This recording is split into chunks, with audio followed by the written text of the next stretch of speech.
Hello everyone, good morning. Test of knowledge में आपका स्वागत है। सफलता की कुंजी अब तैयारी हम करेंगे स्लोगन के साथ। मैं तरुण कुमार शर्मा 19 मई 2020 का करंट अफेयर्स लेकर आया हूं, जो बोथ हिंदी और इंग्लिश लैंग्वेज में होगा। ये daily comprehensive news analysis and current affairs update है for IAS, bank, SSC, RRB and other government exam 2020 and 2021 के लिए। आगे बढ़ने से पहले टेस्ट ऑफ नॉलेज की तरफ से जो टाइम टेबल सेट किया गया वो देख लेते हैं। सुबह के 4 बजे करंट अफेयर्स, दोपहर के 4 बजे लूसेंट 1000 एमसीक्यू जो मंडे, वेडनेसडे एंड फ्राइडे होता है। दोपहर के 4 बजे ही मॉडर्न हिस्ट्री जो संडे, ट्यूसडे एंड थर्सडे हो रही है। इसके अलावा और भी हमारे सारे वीडियोस हो चुके हैं जो प्लेलिस्ट पे जाकर आप देख सकते हैं। अदरवाइज मैं ऊपर आई बटन पर लिंक भी दे रहा हूँ, वहां पर भी आप जाके फॉलो कर सकते हैं। टेस्ट ऑफ नॉलेज की तरफ से डिस्क्रिप्शन बॉक्स में टेलीग्राम लिंक दिया गया है, आप वहां जाकर पीडीएफ को फ्री ऑफ कॉस्ट हमारे टेलीग्राम चैनल से डाउनलोड कर सकते हैं। 10 मई 2020 से हमारे यहाँ पर मॉडर्न हिस्ट्री क्लासेस शुरू हो चुकी है। प्रीवियस वीडियो देखने के लिए आप प्लेलिस्ट पे जाकर देख सकते हैं।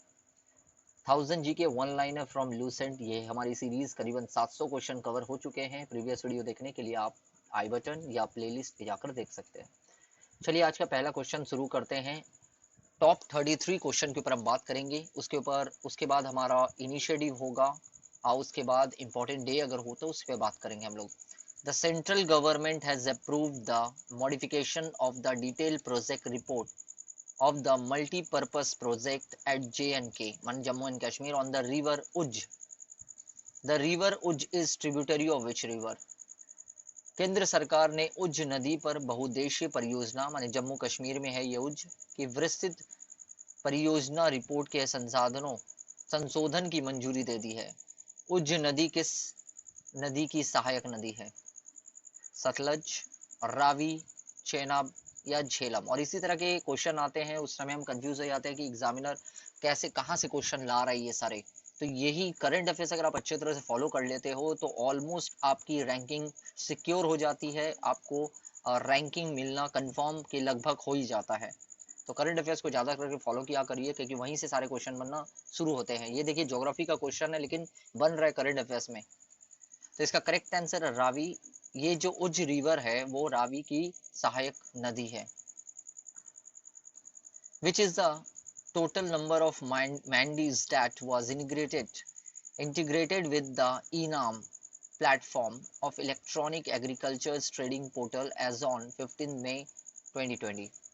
इलेक्ट्रॉनिक कृषि व्यापार पोर्टल 15 मई 2020 तक में ई नैम प्लेटफॉर्म के साथ एकीकृत होने वाली मीडिया मंडियों की कुल संख्या क्या है?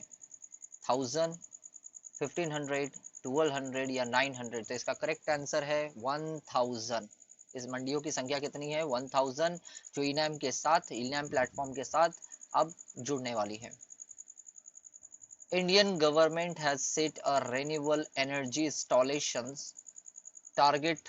कितने तक की टारगेट है 2020? कितना टारगेट किया गया है गीगावाट में? भारत सरकार ने 2022 द्वारा डैश का नवीकरणीय ऊर्जा स्थापना लक्ष्य निर्धारित किया है। मतलब 2022 तक इंडियन गवर्नमेंट जो है रिन्यूएबल एनर्जी के ऊपर कितना इंस्टॉलेशन कर लेगी? 125 गीगावाट, 19 गीगावाट, 100 गीगावाट या 175 गीगावाट? तो इसका करेक्ट आंसर है 175 गीगावाट का 2022 तक लक्ष्य रखा गया है, जो टारगेट है। आगे देख लेते हैं। The central government has allocated to fund agriculture infrastructure project at farm gate and aggregations point. The fund will be financed and managed by NABARD. केंद्र सरकार ने कृषि इंफ्रास्ट्रक्चर प्रोजेक्ट को farm gate and aggregation point पर fund देने के लिए dash आवंटित किया है। फंड को नाबार्ड द्वारा वित्त पोषित और प्रबंधित किया जाना चाहिए। तो क्या कितने हैं फंड? 5 लाख करोड़, 50,000 करोड़, 25,000 करोड़ या 1 लाख करोड़? तो इसका करेक्ट आंसर है 1 लाख करोड़ नाबार्ड के द्वारा मैनेज किया जा रहा है फाइनेंशियल में। Okay. The central government has allocate 20,000 crore for development of marine and island inland fisheries under which scheme? केंद्र सरकार ने किस योजना के तहत समुद्री और अंतर्देशीय मत्स्य पालन के विकास के लिए 20,000 करोड़ रुपए आवंटित किए हैं? प्रधानमंत्री मुद्रा योजना, प्रधानमंत्री जीवन ज्योति बीमा योजना, प्रधानमंत्री स्वास्थ्य सुरक्षा योजना या प्रधानमंत्री मत्स्य संपदा योजना? तो इसका करेक्ट आंसर है प्रधानमंत्री मत्स्य संपदा योजना के तहत 20,000 करोड़ जो है वो लगाए गए हैं। आगे देख लेते हैं। सो गाइस, अगर सेशन पसंद आया तो लाइक करिएगा, कमेंट बॉक्स में जो भी क्वेश्चन पूछे जाएं तो उसका कमेंट बॉक्स पे आंसर दीजिएगा, ज्यादा से ज्यादा शेयर करिए ताकि दूसरों की मदद हो सके। चैनल को अगर सब्सक्राइब नहीं किया तो चैनल को सब्सक्राइब करके बेल आइकन को प्रेस करना ना भूले। देखिए, मैं बार बार क्यों कहता हूँ आपको चैनल को सब्सक्राइब कर लेने, क्योंकि इंस्टेंट नोटिफिकेशन आपके पास आएगा, क्योंकि जब भी मैं यहाँ से वीडियो पोस्ट करूंगा आपके पास पहले वीडियो आएगा। इसीलिए मैं चाहता हूँ आपकी प्रिपरेशन में कोई कमी ना रह जाए। और अगर कोई सजेशन देना है आपको तो नीचे कमेंट बॉक्स में आप सजेशन दे सकते हैं कि कुछ बदलाव अगर चाहिए तो वो बदलाव के बारे में भी आप लिख सकते हैं। ओके, और उस बदलाव पे बहुत जल्द से जल्द हम देखेंगे और उस पर बदलाव करने की कोशिश भी करेंगे। The central government, along with which state government, has inked two loan agreement of $145 million each with World Bank and Asian Infrastructure Investment Bank for irrigations and flood management project worth rupees $413.8 million. केंद्र सरकार ने किस राज्य सरकार के साथ 413.8 million dollar की सिंचाई और बाढ़ प्रबंधन परियोजना के लिए वर्ल्ड बैंक और एशियन इंफ्रास्ट्रक्चर इन्वेस्टमेंट बैंक के साथ 145 मिलियन के दो ऋण समझौते किए हैं? किसके साथ किए हैं? गुजरात, हिमाचल प्रदेश, वेस्ट बंगाल या महाराष्ट्र? तो इसका करेक्ट आंसर है वेस्ट बंगाल के साथ ये दो योजनाएं शुरू की गई है, दो स्कीमों के। WBCS के लिए बहुत ज़्यादा इंपॉर्टेंट है जो वेस्ट बंगाल सिविल सर्विस की एग्जाम देना चाह रहे हैं। To which Indian state NABARD has sanction 1500 crore to ensure continuous credit flow to farmers through state cooperative bank? किस राज्य में NABARD ने राज्य सहकारी बैंकों के माध्यम से किसानों को निरंतर ऋण प्रवाह सुनिश्चित करने के लिए 1500 करोड़ रुपए मंजूर किए हैं? पंजाब, हरियाणा, छत्तीसगढ़ या गोवा? तो इसका करेक्ट आंसर है पंजाब। आगे देख लेते हैं। The Rajesh Kumar Chhibber is reappointed as the chairman of Jammu and Kashmir Bank for 3 years. Name the person who has been appointed as the MD of J&K Bank. Rajesh Kumar Chhibber को 3 साल के लिए जम्मू कश्मीर बैंक के अध्यक्ष के रूप में फिर से नियुक्त किया गया है। उस व्यक्ति का नाम बताइए जिसे जम्मू एंड कश्मीर बैंक के MD के रूप में नियुक्त किया गया है। राणा कपूर, आदित्य पुरी, शिखा शर्मा या फिर जुबैर इकबाल? तो इसका करेक्ट आंसर है जुबैर इकबाल को जम्मू कश्मीर बैंक में MD के रूप में अपॉइंट किया गया है। आगे देख लेते हैं।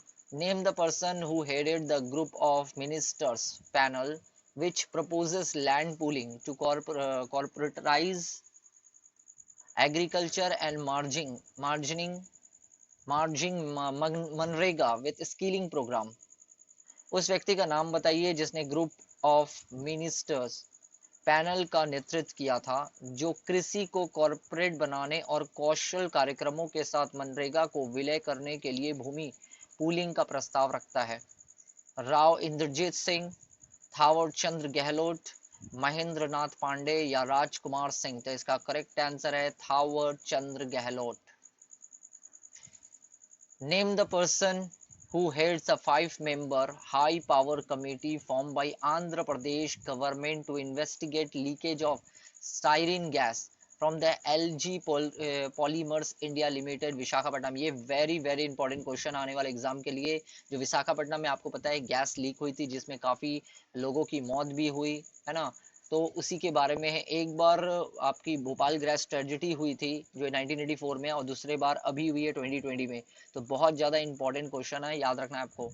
तो विशाखापट्टनम में LG पॉलीमर्स इंडिया लिमिटेड से स्टाइरिन गैस का नाम याद रखना है, स्टाइरिन गैस है, के रिसाव की जांच के लिए आंध्र प्रदेश सरकार के द्वारा गठित 5 सदस्यीय उच्च शक्ति समिति के प्रमुख का नाम बताइए। ये कमेटी बनाई गई है जिसमें 5 मेंबर हैं, उसके हेड कौन है?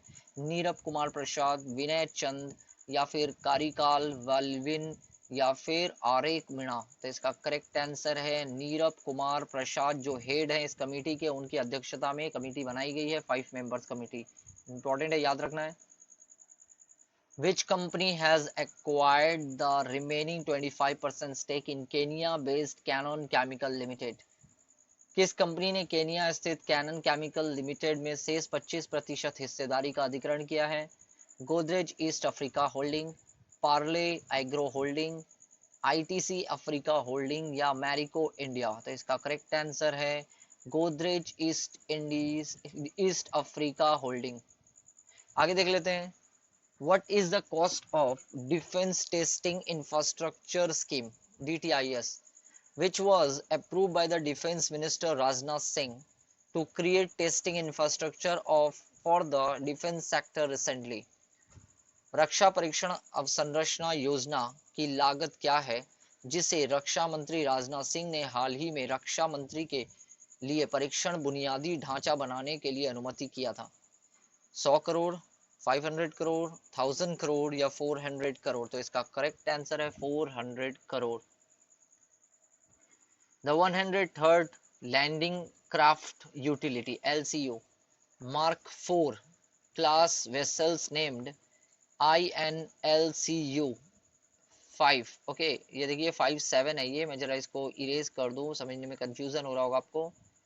अब देखिए ध्यान से, तो ये क्या है 57 आई इंडिया LCU, याद रखना IN मतलब इंडिया, LCU का मतलब land craft utility, India land craft utility, या फिर आप कह सकते हैं Indian navy land craft utility L57 was commissioned into the Indian Navy। तो आपको याद रखना है Indian navy land craft utility 57 L57 at Port Blair recently।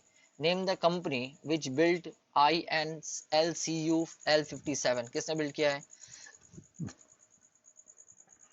ये? ओके, 103वें लैंडिंग क्राफ्ट यूटिलिटी मार्क 4 वर्ग के पोत जिसका नाम INLCU L57 है को हाल ही में पोर्ट ब्लेयर में भारतीय नौसेना में कमीशन किया गया था। उस कंपनी का नाम बताइए जिसने INLCU L57 का निर्माण किया था। Mazagon dock limited, Cochin shipyard limited, Goa shipyard limited या garden reach ship builders and engineers limited? तो इसका करेक्ट आंसर है garden reach ship builders and engineer limited ने इसको बिल्ड किया है। CSIR partner with Intel India and which IIIT to develop a faster and cost-efficient COVID-19 diagnostic solution to understand epidemiology। CSIR ने महामारी विज्ञान को समझने के लिए इंटेल इंडिया, देखिए इंटेल की बात हो रही है यहाँ पे, वही जो प्रोसेसर बनाती है कंपनी, को किस IIIT के साथ मिलकर एक तेज और लागत कुशल कोविड-19 डायग्नोस्टिक समाधान विकसित किया है। Diagnostic, okay. IIIT Delhi, IIIT Guwahati, IIIT Bengaluru या IIIT हैदराबाद? तो इसका करेक्ट आंसर है IIIT हैदराबाद के साथ मिलकर इसे विकसित किया गया है। आगे देख लेते हैं, the scientist of which institute has developed the silk fibroin formulated using biocompatible additives and an injectable SF hydrogel to ease of insulin delivery for diabetic patient। किस संस्थान के वैज्ञानिकों ने मधुमेह रोगियों के लिए इंसुलिन वितरण को आसान बनाने के लिए जैव पीड़ित योजना और एक इंजेक्शन SF हाइड्रोजेल का उपयोग करके तैयार किए गए सिल्क फाइब्रोइन को विकसित किया है? SN Bose national centre for basic sciences, Shri Chitra tribunal institute for medical science and technology, Jawaharlal Nehru centre for advance scientific research या फिर वादिया इंस्टीट्यूट ऑफ हिमालय जियोलॉजी? इसका करेक्ट आंसर है Jawaharlal Nehru centre for advance scientific research. The researcher at which institute of CSIR has developed lightweight carbon foam that can replace lead batteries? CSIR के किस संस्थान में शोधकर्ता ने हल्के कार्बन फोम विकसित किए हैं जो सीसा बैटरी को बदल सकते हैं? Indian institute of chemical technology, Indian institute of microbial technology, national environmental engineering research institute या advance material and process research institute? तो इसका करेक्ट आंसर है advance material process research institute. आगे देख लेते हैं, the university of Hyderabad and CSIR centre for cellular and molecular biology has partnered with which company to develop antibody based immunotherapy for immediate treatment for COVID-19 pandemic? Hyderabad विश्वविद्यालय और CSIR centre for cellular and molecular biology ने कोविड-19 महामारी के लिए तत्काल उपचार के लिए एंटीबॉडी आधारित इम्यूनोथेरेपी विकसित करने के लिए किस कंपनी के साथ साझेदारी की है? Serum institute of India private, Virchow biotech private limited, Vins bio products limited या premium serums and vaccine limited? तो इसका करेक्ट आंसर है Vins bio product limited. Which IIT along with CSIR, Indian Institute of Chemical Biology, IICB, has teamed up to find a solution to understand Parkinson's disease? CSIR, Indian Institute of Chemical Biology ने IIT के साथ मिलकर Parkinson's रोग को समझने के लिए क्या उपाय किया है? IIT मांडी, धनबाद या फिर कानपुर या फिर खड़गपुर? तो इसका करेक्ट आंसर है IIT धनबाद ने ये किया है. Okay. The Union HRD Minister has launched titles on psychosocial impact of pandemic and lockdown and how to cope with under corona studies published by National Book Trust. Who is the present HRD Minister? केंद्रीय मानव संसाधन मंत्री ने national book trust द्वारा प्रकाशित corona अध्ययनों के तहत psychosocial impact of महामारी और लॉकडाउन और हाउ द कोविड पर 7 टाइटल लॉन्च किए हैं. वर्तमान में मानव संसाधन मंत्री कौन है? प्रकाश जावड़ेकर, स्मृति ईरानी, हर्षवर्धन या फिर रमेश पोखरियाल निशंक? तो इसका करेक्ट आंसर है रमेश पोशांक निकरियाल जो है HRD मिनिस्टर है. यही आपको याद रखना है, बाद बाकी कोई इंपॉर्टेंट नहीं होता. मेन आपको ये याद रख लेना और क्या लॉन्च किया गया वो देख लेना. इस तरह सा आगे देख लेते हैं. Name the person who authored the book title. एक बुक है लिखी गई है, किसके द्वारा लिखी गई है उस किताब का नाम देखिए. Wuhan diary, dispatches from a quarantine city. उस व्यक्ति का नाम बताइए जिसने Wuhan diary dispatch from A quarantine city नामक पुस्तक लिखी है.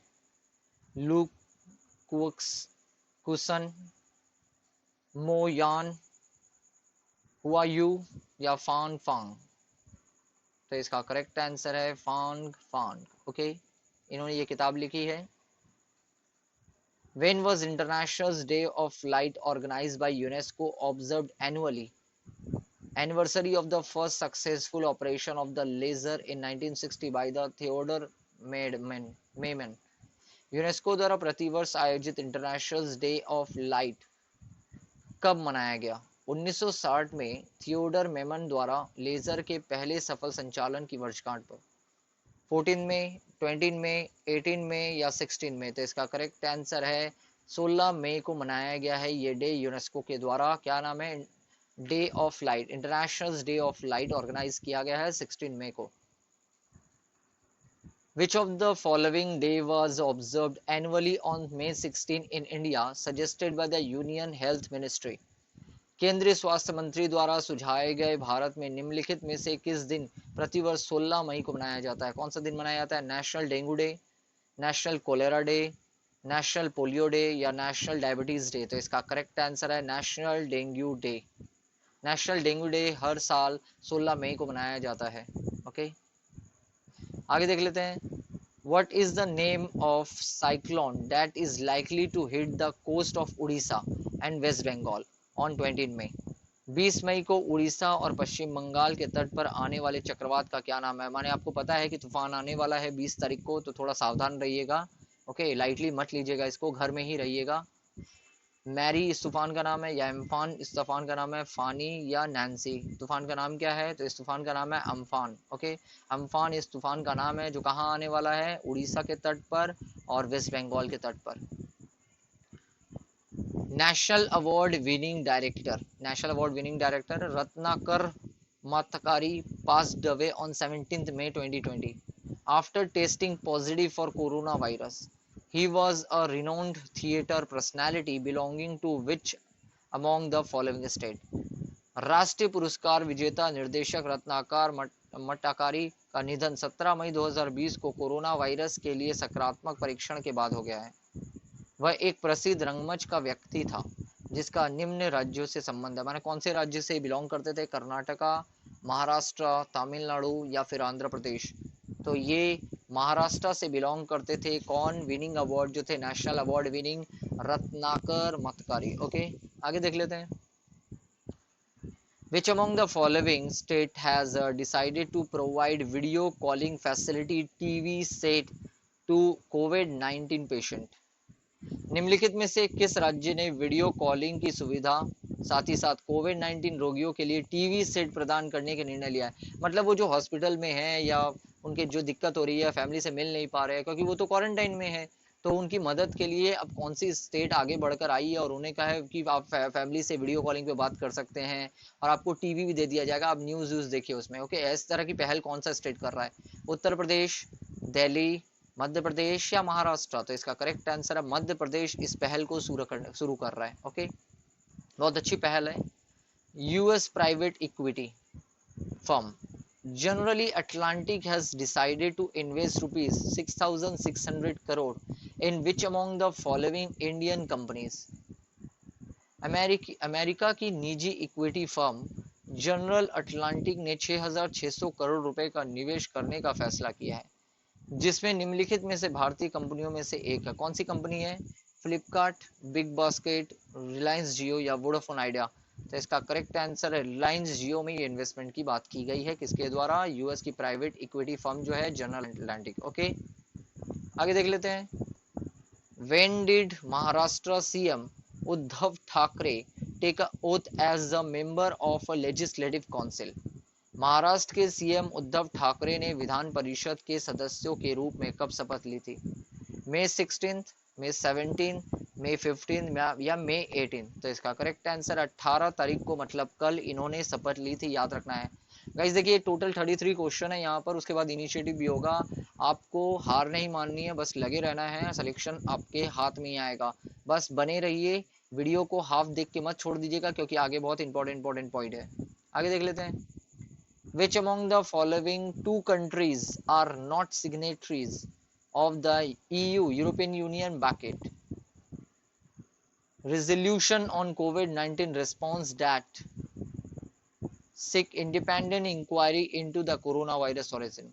निम्नलिखित दो देशों में से कौन से यूरोपीय संघ समर्थित कोविड-19 प्रतिक्रिया पर संकल्प के हस्ताक्षरकर्ता नहीं है, जो कोरोना वायरस की स्वतंत्र जांच चाहते हैं? ओके,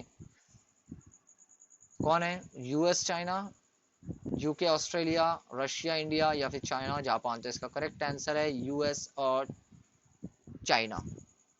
आगे देख लेते हैं। World's first major football league resumed its session post कोविड-19 lockdown in which of the following country? विश्व की पहली प्रमुख फुटबॉल लीग ने अपने सीजन कोविड-19 लॉकडाउन को फिर से शुरू किया है, जिसमें निम्न देश में से कौन है? फ्रांस, इटली, स्पेन या जर्मनी? किसने शुरू किया है इसे फिर से? तो वह है जर्मनी ने फिर से शुरू कर दिया है इसको। Which state government will launch Rajiv Gandhi, ये बहुत इंपॉर्टेंट है, राजीव गांधी किसान न्याय योजना ऑन 21 मई, माने लॉन्च करने वाला है, ये भी आपको याद रखना है। 21 मई को कौन सा राज्य सरकार राजीव गांधी किसान न्याय योजना शुरू करने जा रहा है? ओके, झारखंड, छत्तीसगढ़, राजस्थान या पंजाब? कौन स्टार्ट करने जा रहा है? तो वो है छत्तीसगढ़। राजीव गांधी किसान न्याय योजना शुरू करने जा रहा है 21 तारीख से। वो क्या है हम लोग बात करेंगे, डोंट वरी, जब 21 तारीख आने दीजिए फिर हम लोग बात करेंगे उस टॉपिक पे भी। How many years of prime minister Ujjwala योजना वेयर कंप्लीटेड रिसेंटली? हाल ही में प्रधानमंत्री उज्ज्वला योजना के कितने वर्ष पूरे हुए हैं? 7 ईयर, 10 ईयर, 2 ईयर या 4 ईयर? कितने साल पूरे हो गए हैं? तो इसका करेक्ट आंसर है 4 ईयर कंप्लीट हो गए हैं प्रधानमंत्री उज्ज्वला योजना के। पढ़ लीजिएगा उज्ज्वला योजना क्या थी, बहुत इंपॉर्टेंट क्वेश्चन बन गया है। और ये तो वेरी वेरी इंपॉर्टेंट है, अपने इतिहास में मैं फर्स्ट टाइम ऐसा देख रहा हूँ। President Ramnath Kovind recently announced what percentage of his salary he would donated to assist the Indian government in the fight against corona epidemic। राष्ट्रपति रामनाथ कोविंद ने हाल ही में घोषणा की है कि वह अपने वेतन का कितना प्रतिशत कोरोना महामारी के खिलाफ लड़ाई में भारत सरकार की सहायता दान देंगे। देखिए, इनकी सैलरी को रोका नहीं जा सकता, ना ही इसमें कटौती की जा सकती है, सैलरी को आप कम भी नहीं कर सकते। तो ऐसे और कौन कौन व्यक्ति, ऐसे कौन कौन से पर्सनैलिटी हैं जिनकी सैलरी को गवर्नमेंट कट नहीं कर सकती, कमेंट बॉक्स में बताइएगा। तो ये इन्होंने क्या किया है, डोनेट कर रहे हैं ये अपनी सैलरी का कितना परसेंट, 50%, 10%, 60% या 30%। तो इसका करेक्ट आंसर है 30% वो डोनेट कर रहे हैं अपनी सैलरी का, ओके, ताकि कोरोना से लड़ा जा सके। गवर्नमेंट को ये देने वाले हैं रामनाथ कोविंद। ये बहुत ही अच्छा इनिशिएटिव है और हर किसी को ये फॉलो करना चाहिए, और हमें तो मदद करनी चाहिए अभी के टाइम पे गवर्नमेंट को, क्योंकि देखिए उन्हें भी मदद की दरकार है। आगे देख लेते हैं। The Indian navy is considering proposals to include ordinary citizen in the army of how many years। भारतीय भारतीय सेना द्वारा सामान्य नागरिकों को कितने साल के लिए सेना में शामिल करने के संबंधित एक प्रस्ताव पर विचार किया जा रहा है। मतलब भारतीय सेना जो इंडियन आर्मी है उसमें कुछ समय तक ही अब लोगों को सेलेक्ट किया जाएगा, ऐसे प्लानिंग की जा रही है। 3 इयर्स, 5 इयर्स, 7 ईयर या 8 ईयर। तो ये प्रपोजल आया है अभी तक 3 इयर्स का, 3 साल के लिए उन्हें सेलेक्ट किया जाएगा इंडियन आर्मी में। सो गाइज MCQ 33 थे। अब इनिशिएटिव की तरफ बढ़ते हैं। नए जो स्टूडेंट उन्हें बता दिया जाए कि इनिशिएटिव क्या होता है। देखिए, इनिशिएटिव का मतलब होता है रूट, बेस।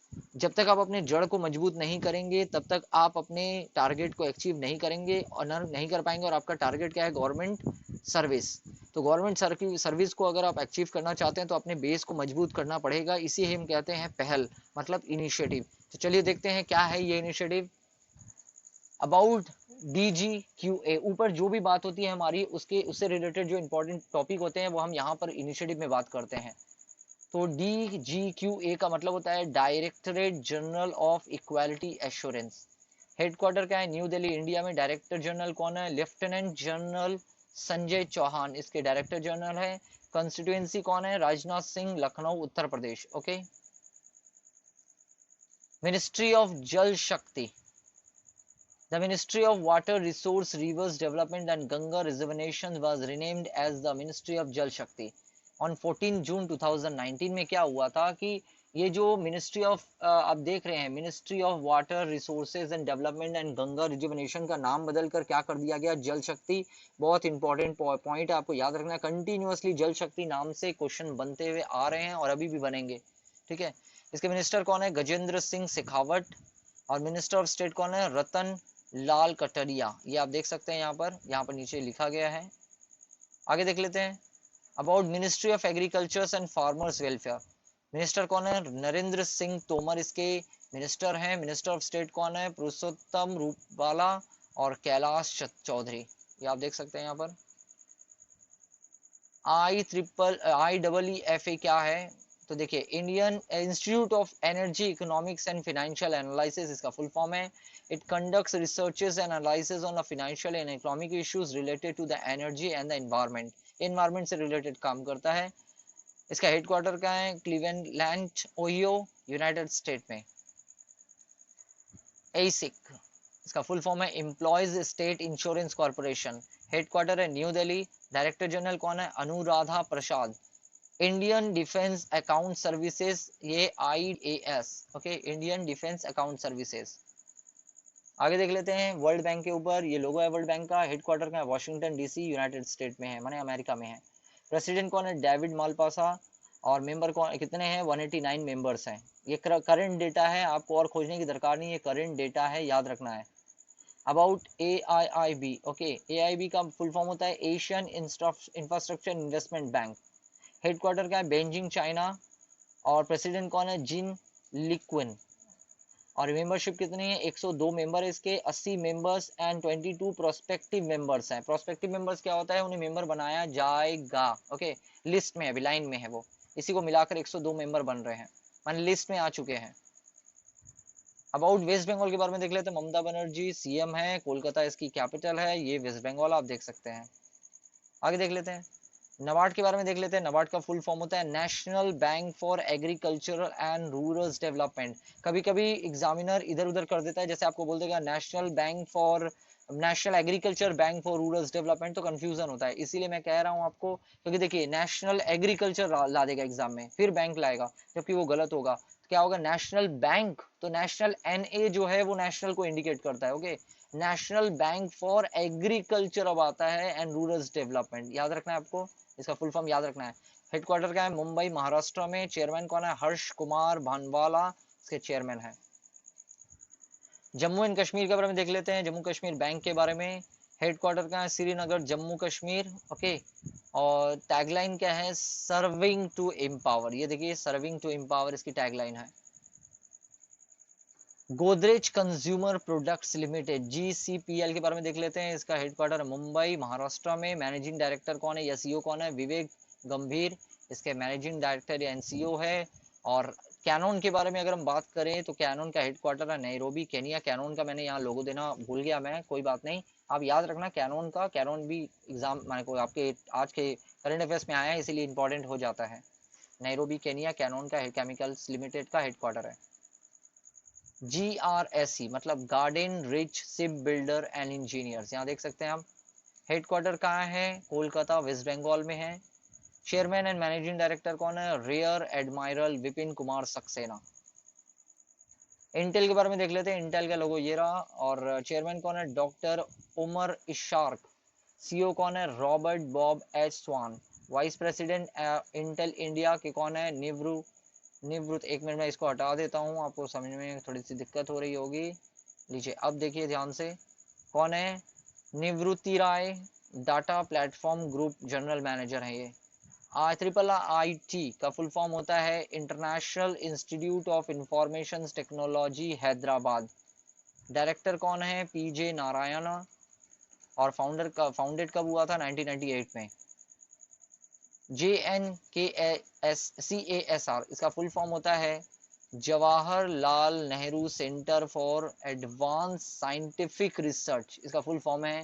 प्रेसिडेंट कौन है, GU कुलकर्णी। लोकेटेड कहाँ है, जागपुर कर्नाटका में। स्टैब्लिश हुआ था 1989 में, बहुत इंपॉर्टेंट है ये, याद रखना है आपको। About advance material and processes research institute, ये आप देख सकते हैं advance material process research institute. इसका लोकेशन क्या है, भोपाल मध्य प्रदेश में। डायरेक्टर कौन है, डॉक्टर अविनिश कुमार श्रीवास्तव। अवानिश कुमार श्रीवास्तव, याद रखना है आपको। आगे देख लेते हैं, यूनिवर्सिटी ऑफ हैदराबाद, ये देख सकते हैं आप।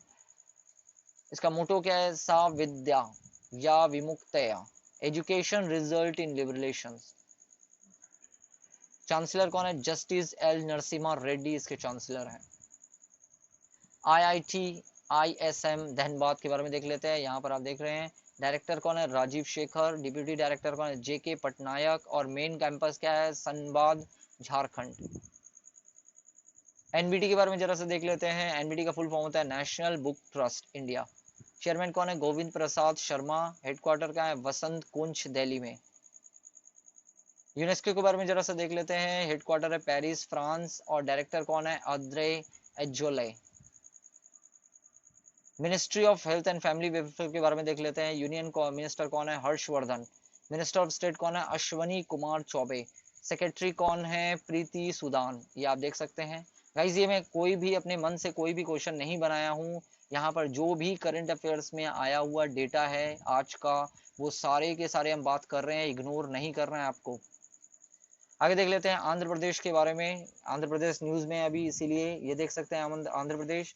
कैपिटल है अमरावती। चीफ मिनिस्टर है YS जगनमोहन रेड्डी। गवर्नर कौन है, विश्वभूषण हरिचंदन। ओके, हरिचंदन इसके गवर्नर है। स्टेट फ्लावर क्या है, जैस्मिन। सो गाइज इनिशियली वहीं तक था। प्रीवियस जो क्लास थी उसके वीडियो देख लेते, प्रीवियस लेक्चर के जो MCQ रह गए थे, जो क्वेश्चन पूछे गए थे, उसके आंसर चेक कर लेते हैं। Quiz time answer, where is the headquarter of International Union for Conservation of Nature, IUCN का हेडक्वार्टर कहाँ लोकेटेड है, ग्लैंड में। What is the currency of Bangladesh? Taka Bangladesh की करेंसी है। What is the capital of Israel? Israel की capital Jerusalem है। Where is the headquarter of Federation of International डेज इज फाइड लोकेटेड? फाइड का हेडक्वार्टर कहाँ लोकेटेड है? लॉसने में। और वो is the present governor of Maharashtra? Bhagat Singh Koshyari इसके गवर्नर है महाराष्ट्र के। आज का क्विज टाइम देख लेते हैं टॉप 5 क्वेश्चन के ऊपर। पहला है the Brahmaputra river originated in which country? Badla Solar Park is located in which state?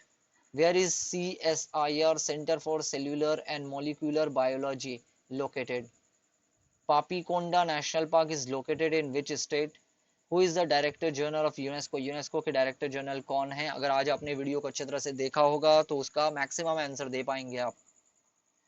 Important day आज कुछ भी नहीं है, मैंने काफ़ी देखा लेकिन इंपॉर्टेंट डे मुझे नज़र नहीं आया। अब जो न्यूज़ आएगा आज का तो उसके बाद ही पता चलेगा। आज पूरे दिन गुजरने दीजिए तब पता चलेगा कि आज इंपॉर्टेंट डे इन लोगों की तरफ से क्या मनाया गया। बट डोंट वरी, फिर तो आपको पता चल ही जाएगा। तो देखिए ये मेरे मैं इन्हें सुपरस्टार मानता हूँ बिकॉज हर कोई किसी एक्टर को मानता है, कोई किसी और को मानता है, लेकिन मेरे लिए ये सुपरस्टार है, मेरे हीरो ये हैं।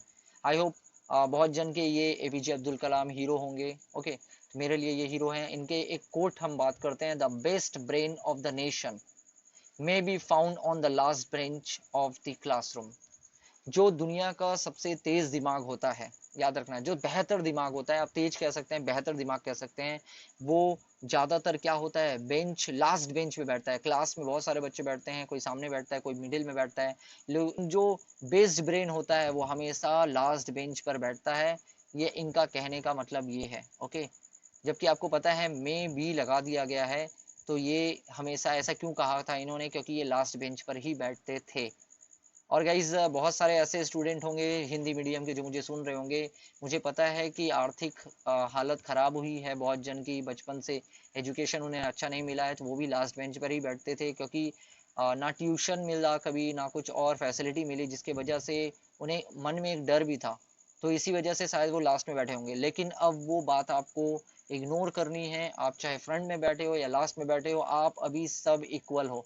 ठीक है, हर कोई एक ही एग्जाम देने जा रहा है गवर्नमेंट का, चाहे वो इंग्लिश मीडियम का चाहे हिंदी मीडियम का हो। तो आपको अपने आप को कमजोर नहीं समझना है, बस आपको अपनी तैयारी को मजबूत करना है। जो हो गया उसे भूल जाइए, अब जो है वो आपके लिए है। ओके, सो गाइस आज का सेशन अगर पसंद आया तो लाइक करिएगा, ज़्यादा से ज़्यादा शेयर करिए ताकि दूसरों की भी मदद हो सके। जिस तरीके से मैंने ये पहल शुरू की है, इनिशिएटिव शुरू किया है कि दूसरों की मदद करने का, वैसे मैं रिक्वेस्ट करूंगा कि आप भी दूसरे की मदद करिए और इसे शेयर करिए। ओके, कमेंट बॉक्स पर कमेंट दीजिए, माने क्वेश्चन के आंसर दीजिए, और अगर कोई चेंजेस चाहिए आपको तो वो भी लिखिए, मैं कोशिश करूंगा उसमें बदलाव करने की, और जो क्वेश्चन पूछेगा उसका भी आंसर दीजिए। पीडीएफ की लिंक डिस्क्रिप्शन बॉक्स में दी गई है, जाके पीडीएफ को हमारे टेलीग्राम चैनल से फ्री ऑफ कॉस्ट डाउनलोड कर सकते हैं। चैनल को अगर अभी तक चैनल को सब्सक्राइब नहीं किया तो चैनल को सब्सक्राइब करके बेल आइकन को प्रेस करना ना भूलें, ये होता है bell icon. So guys thank you, मिलते हैं दोपहर के 4 बजे मॉडर्न हिस्ट्री के साथ। Thank you.